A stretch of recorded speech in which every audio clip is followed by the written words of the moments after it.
ร้อมแล้วทั้งหมดเตรียมตัวกราบพระทำวัดเย็นครับทั้งหมดกราบพระพร้อมกันครับกราบกราบกราบกราบบารมีธรรมพ่อแม่ครูบาอาจารย์ครับทั้งหมดกล่าวคำบูชาพระรัตนตรัยพร้อมกันนะครับอิมินาสการเรนะ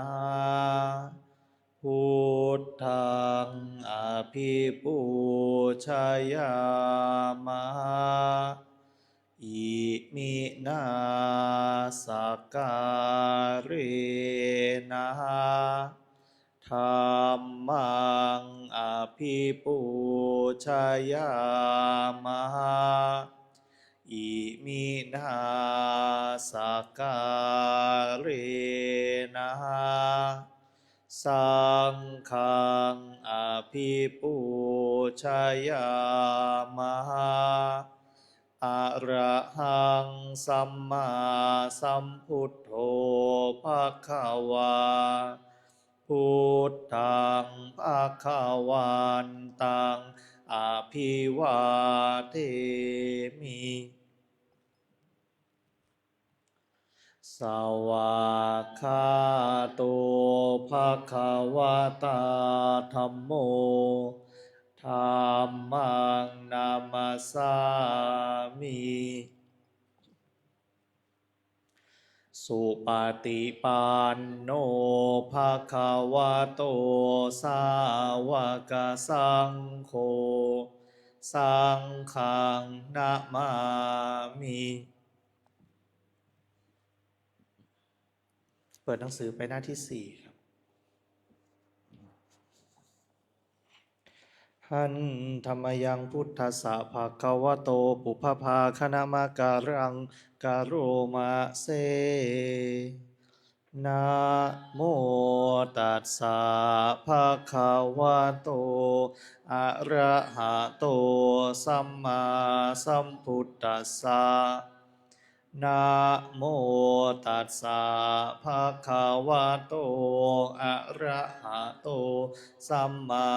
สัมพุทธัสสะนะโมตัสสะภะคะวะโตอะระหะโตสัมมาสัมพุทธัสสะพุทธังสรณังคัจฉามิธัมมังสรณัง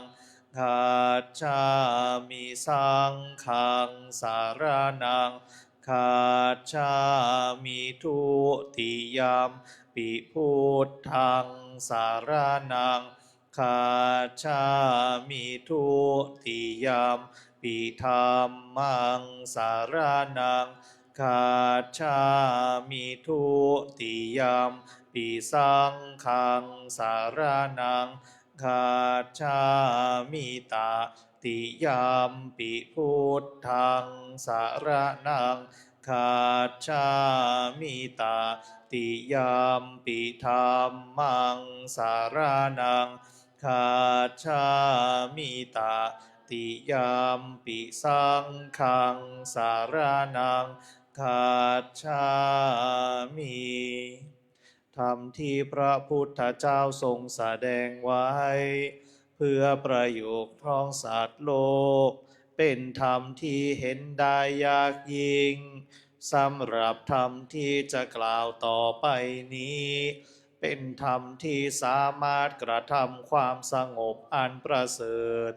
และสามารถประทานซึ่งสมบัติทั้งปวงเป็นเครื่องสงบเหตุร้ายทั้งปวงเป็นเครื่องป้องกันมนุษย์และยักษ์เป็นเครื่องระงับความตายก่อนกำหนดเวลาเป็นเครื่องขจัดความเศร้าโศกและโรค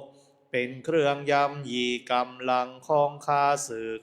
เป็นเครื่องจำเริญชัยชนะแด่พระราชาเป็นเครื่องนำสิ่งที่ไม่น่าปรารถนาทั้งปวงออกไป เป็นธรรมอันประเสริฐข้าพเจ้าจักแสดงคุณธรรมเช่นนั้นตามสภาพที่เป็นจริงณที่ใดมีผู้กล่าวว่าจะสรรเสริญพระคุณอันประเสริฐ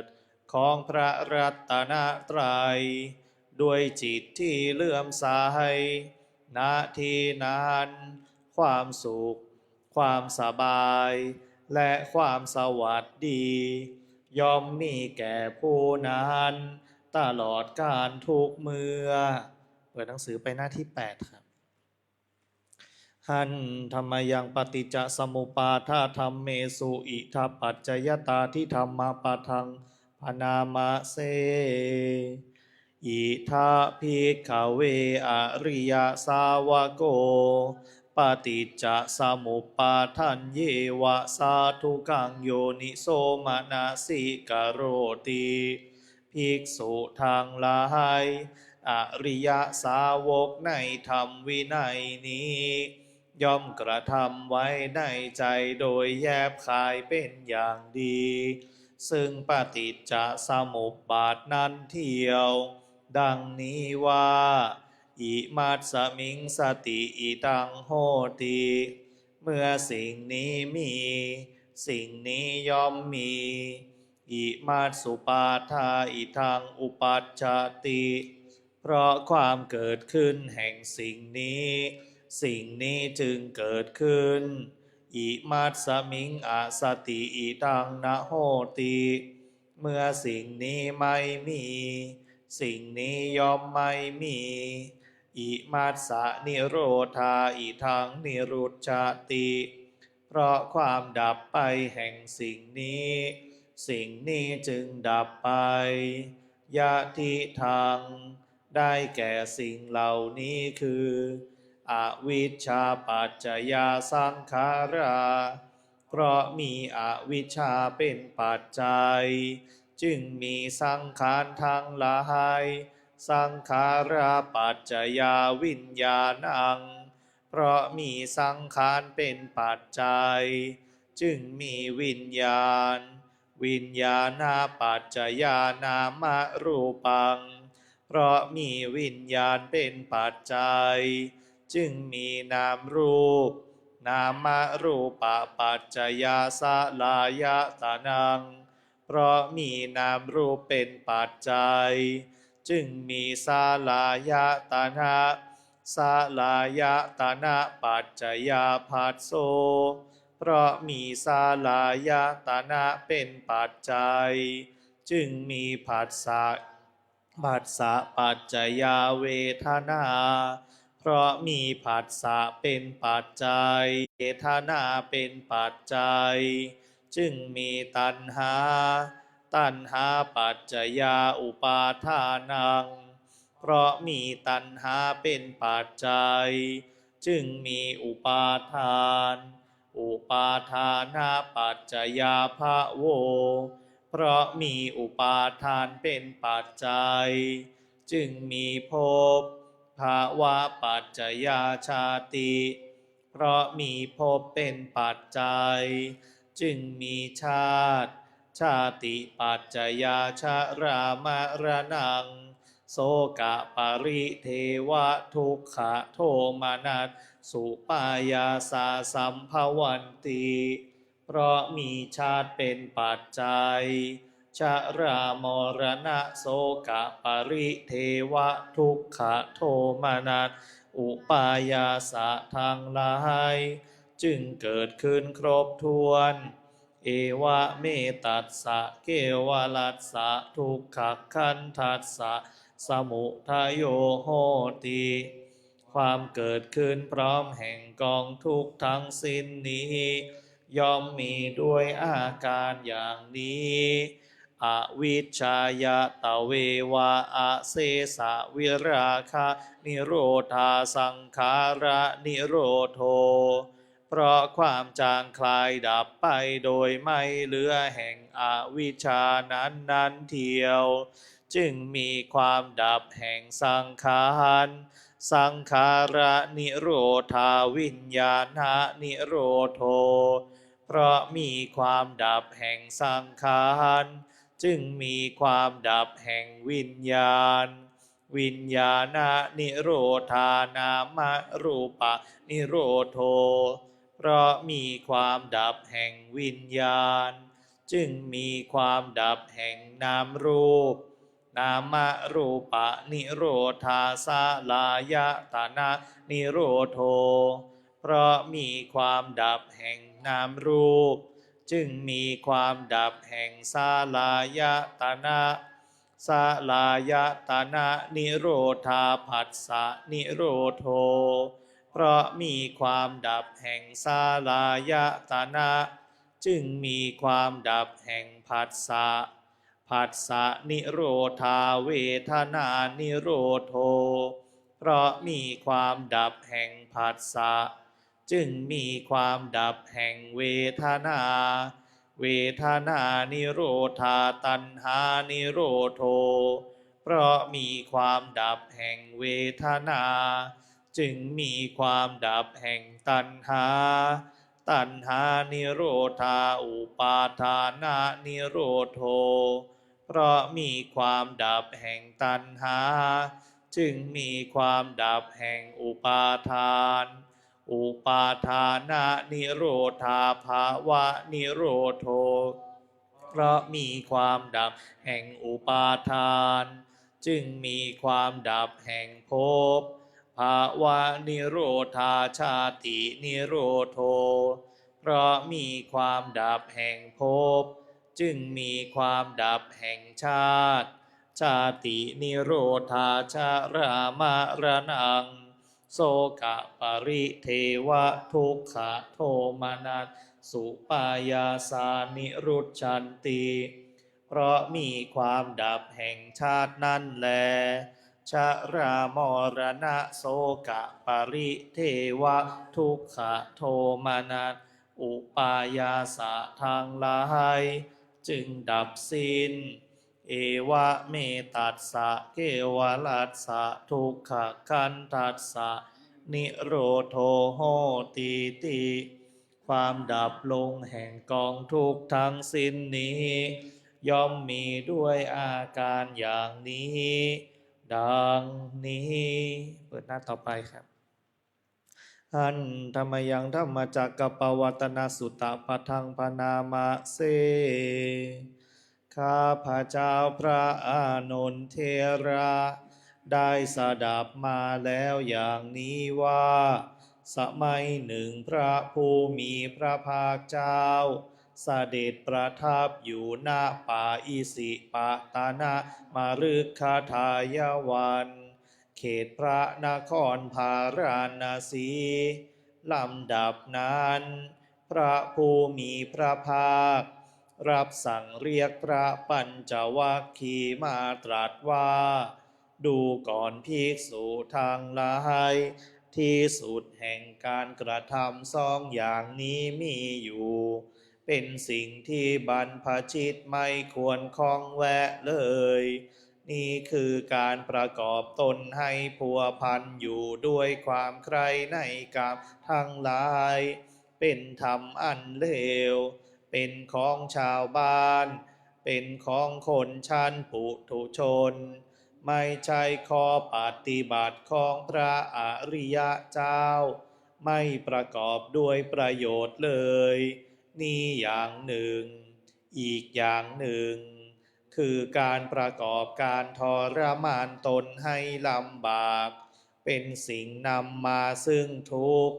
ไม่ใช่ข้อปฏิบัติของพระอริยเจ้าไม่ประกอบด้วยประโยชน์เลยดูก่อนภิกษุทั้งหลายข้อปฏิบัติเป็นทางสายกลางไม่เข้าไปหาส่วนสุดแห่งการกระทำสองอย่างนั้นมีอยู่เป็นข้อปฏิบัติที่ตถาคตได้ตรัสรู้พร้อมเฉพาะแล้วเป็นเครื่องกระทำให้เกิดจากสุขเป็นเครื่องกระทำให้เกิดญาณย่อมเป็นไปเพื่อความสงบเพื่อความรู้ยิ่งเพื่อความรู้พร้อมเพื่อนิพพาน ดูก่อนภิกษุทั้งหลายข้อปฏิบัติอันเป็นทางสายกลางนั้นเป็นอย่างไรเล่าเป็นข้อปฏิบัติที่ตถาคตได้ตรัสรู้พร้อมเฉพาะแล้วเป็นเครื่องกระทำให้เกิดจักษุเป็นเครื่องกระทำให้เกิดญาณย่อมเป็นไปเพื่อความสงบเพื่อความรู้ยิ่งเพื่อความรู้พร้อมเพื่อนิพพานข้อปฏิบัติเป็นทางสายกลางนั้นคือข้อปฏิบัติเป็นหนทางอันประเสริฐประกอบด้วยองค์8ประการนี้เองได้แก่สิ่งเหล่านี้คือความเห็นชอบความดำริชอบการพูดจาชอบการกระทำชอบการเลี้ยงชีวิตชอบความภาคเพียรชอบความระลึกชอบความตั้งใจมั่นชอบดูก่อนภิกษุทั้งหลายนี่แหละข้อปฏิบัติอันเป็นทางสายกลางเป็นข้อปฏิบัติที่ตถาคตได้ตรัสรู้พร้อมเฉพาะแล้วเป็นเครื่องกระทำให้เกิดจักษุเป็นเครื่องกระทำให้เกิดญาณย่อมเป็นไปเพื่อความสงบเพื่อความรู้ยิ่งเพื่อความรู้พร้อมเพื่อนิพพานดูก่อนภิกษุทั้งหลายก็อริยสัจคือทุกข์นี้มีอยู่คือแม้ความเกิดก็เป็นทุกข์แม้ความแก่ก็เป็นทุกข์แม้ความตายก็เป็นทุกข์แม้ความโศกความร่ำไรรำพันความไม่สบายกายความไม่สบายใจความคับแค้นใจก็เป็นทุกข์ความประสบกับสิ่งไม่เป็นที่รักที่พอใจก็เป็นทุกข์ความพลาดพลาดจากสิ่งที่เป็นที่รักที่พอใจก็เป็นทุกข์มีความปรารถนาสิ่งใดไม่ได้สิ่งนั้นก็เป็นทุกข์ว่าโดยย่ออุปาทานขันธ์ทั้งห้าเป็นตัวทุกข์ดูก่อนภิกษุทั้งหลาย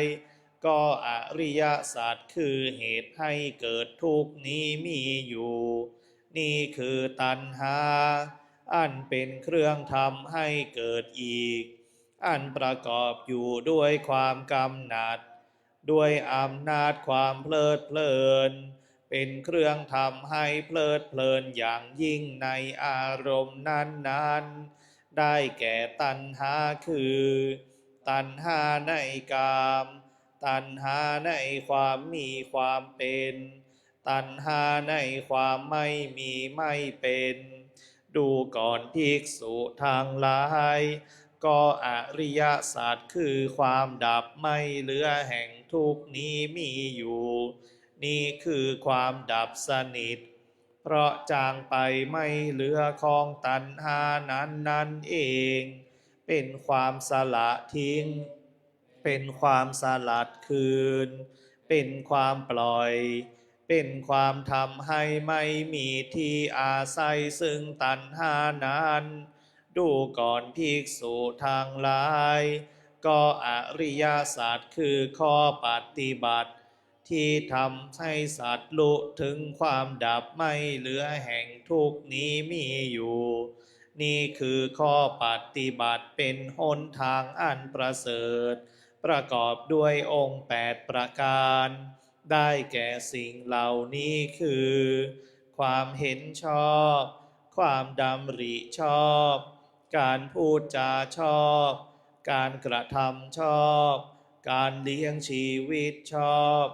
ความภาคเพียรชอบความระลึกชอบความตั้งใจมั่นชอบดูก่อนภิกษุทั้งหลายจักษุเกิดขึ้นแล้วแก่เรา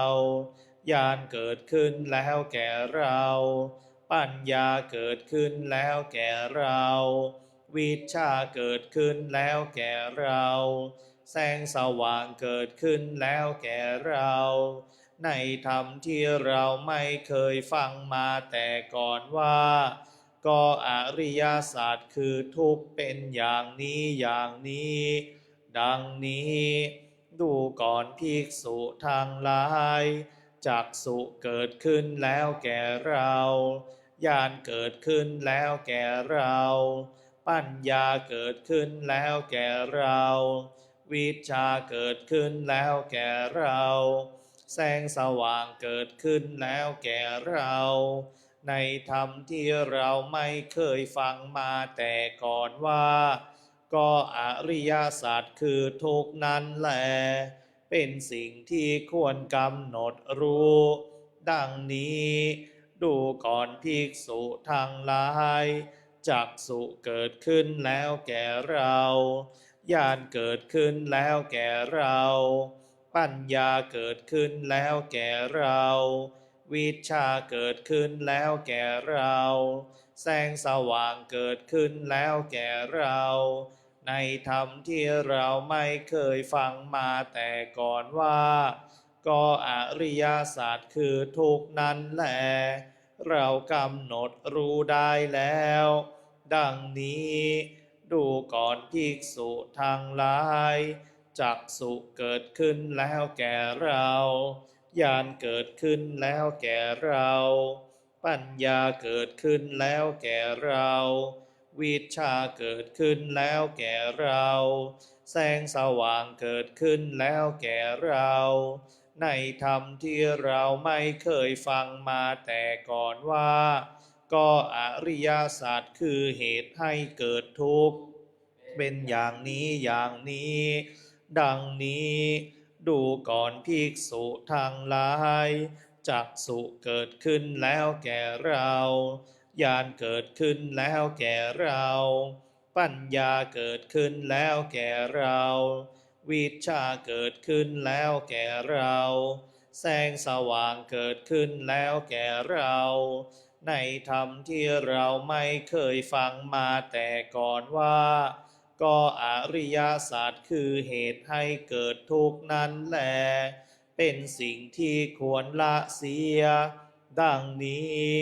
ดูก่อนภิกษุทั้งหลายจักษุเกิดขึ้นแล้วแก่เราญาณเกิดขึ้นแล้วแก่เราปัญญาเกิดขึ้นแล้วแก่เราวิชาเกิดขึ้นแล้วแก่เราแสงสว่างเกิดขึ้นแล้วแก่เราในธรรมที่เราไม่เคยฟังมาแต่ก่อนว่าก็อริยสัจคือเหตุให้เกิดทุกข์นั้นแลเราละได้แล้วดังนี้ดูก่อนภิกษุทั้งหลายจักษุเกิดขึ้นแล้วแก่เราญาณเกิดขึ้นแล้วแก่เราปัญญาเกิดขึ้นแล้วแก่เราวิชาเกิดขึ้นแล้วแก่เราแสงสว่างเกิดขึ้นแล้วแก่เราในธรรมที่เราไม่เคยฟังมาแต่ก่อนว่าก็อริยสัจคือความดับไม่เหลือแห่งทุกข์เป็นอย่างนี้อย่างนี้ดังนี้ดูก่อนภิกษุทั้งหลายจักษุเกิดขึ้นแล้วแก่เราญาณเกิดขึ้นแล้วแก่เราปัญญาเกิดขึ้นแล้วแก่เราวิชาเกิดขึ้นแล้วแก่เราแสงสว่างเกิดขึ้นแล้วแก่เราในธรรมที่เราไม่เคยฟังมาแต่ก่อนว่าก็อริยสัจคือความดับไม่เหลือแห่งทุกข์นั้นแลเป็นสิ่งที่ควรทำให้แจ้งดังนี้ดูก่อนภิกษุทั้งหลายจักษุเกิดขึ้นแล้วแก่เรา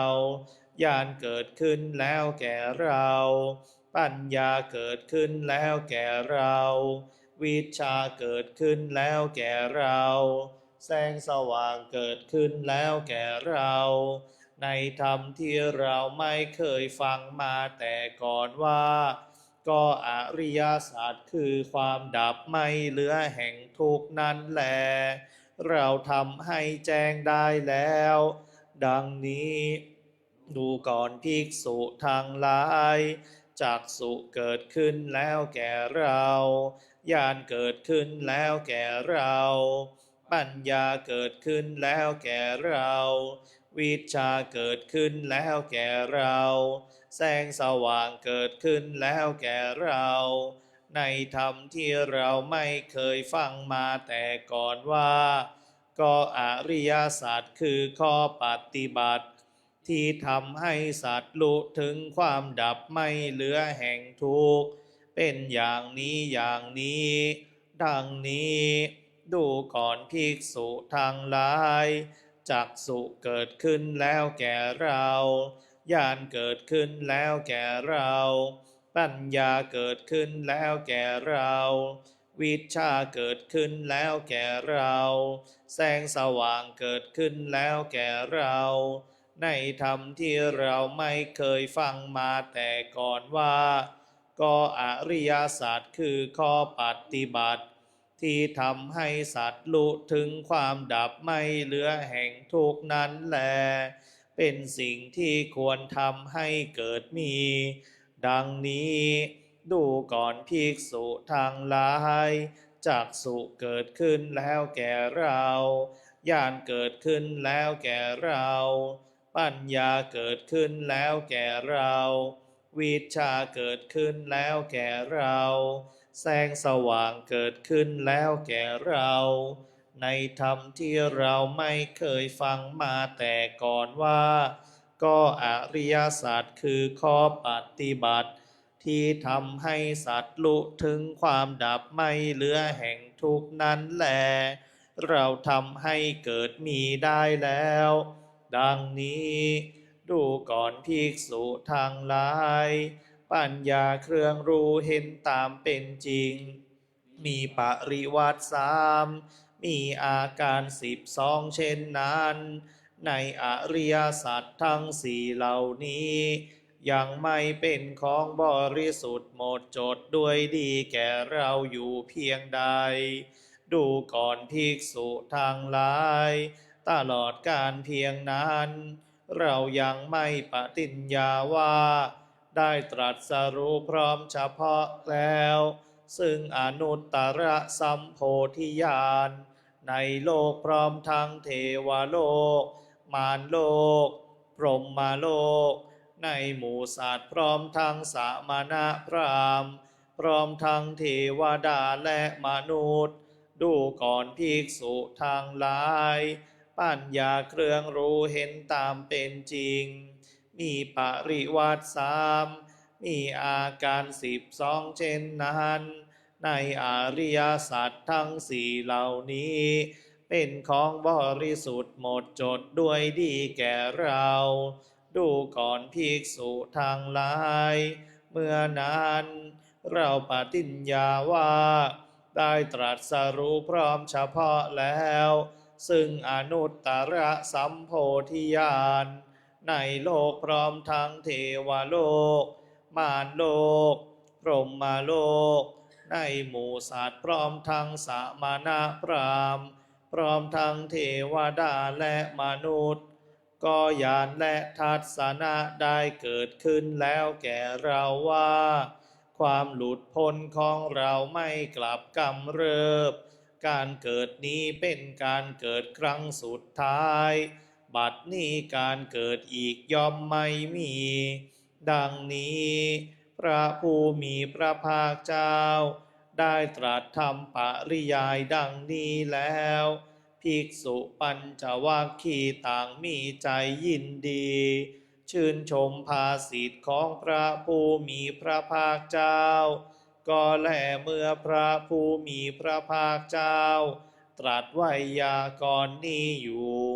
ธรรมจักษุอันปราศจากทุลีไม่มีมนทินได้เกิดขึ้นแล้วแก่ท่านโกณทัญญะว่า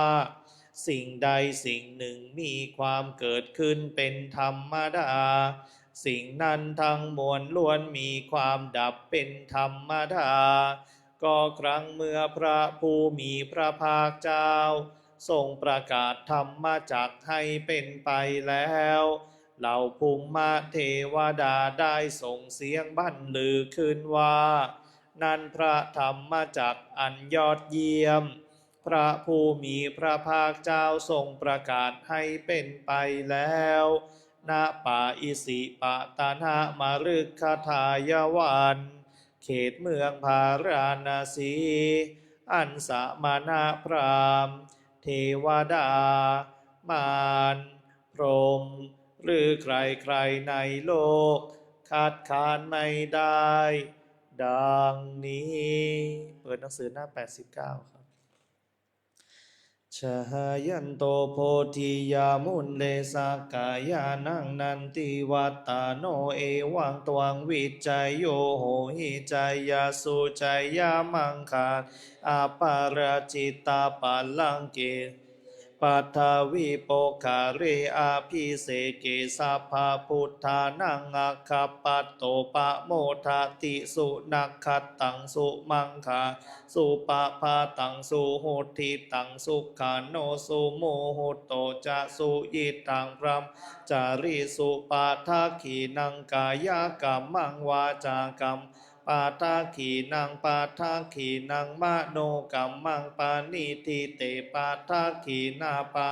ขีนาเนกาตวานาลาพันตเถปะทักขีเนสุโขพุทธานังอุปาโทสุขาสัทธรรมเตสะสุขาสังคัสสะสามัคคีสามัคคานังตาโปสุโขคติเศธโธชะเนตัสสามิงเยโคตาปาติชายิโนวิชชาจารานาสัมปันโสเศธโธเทวามนุษย์เศรษฐิวาตาปาติอาทิโจรติมาภาจันทิมาสันนัตโทคาติโยตาปาติจายิตาปาติพระมโนสัพพะมะโหรตังพุทโธตาปาติเตชะสาอโรขยาปารามาลาสันตุถีปารามังทานังวิสาสาปารามายาตินิพพานังปะระมังสุขขังต่อไปเราจะได้นั่งสมาธิภาวนานะครับก่อนอื่นให้เราอธิษฐานรับพระกรรมฐานกันก่อนกล่าวตามนะครับข้าพเจ้าขอตั้งจิตอธิษฐานว่าข้าพเจ้าจะมีสติระลึกรู้ตัวพิจารณาร่างกายในขณะหายใจเข้าและหายใจออกหายใจสั้นและหายใจยาวจะเป็นผู้มีความเพียรเครื่องเผากิเลสด้วยสัจจะนี้ข้าพเจ้าจะระลึกไว้ว่าจะรู้ลมหายใจเข้าออกจะรู้ลมหายใจสั้นยาวจะรู้เท่าทันความพอใจและความไม่พอใจจะไม่ทำตามความอยากจะไม่หลงในความสุขจะไม่ผลักไสความทุกข์ตลอดการนั่งสมาธิในครั้งนี้อิมังกัมมัฏฐานังอธิษฐามิอิมังภาวนานังอธิษฐามิ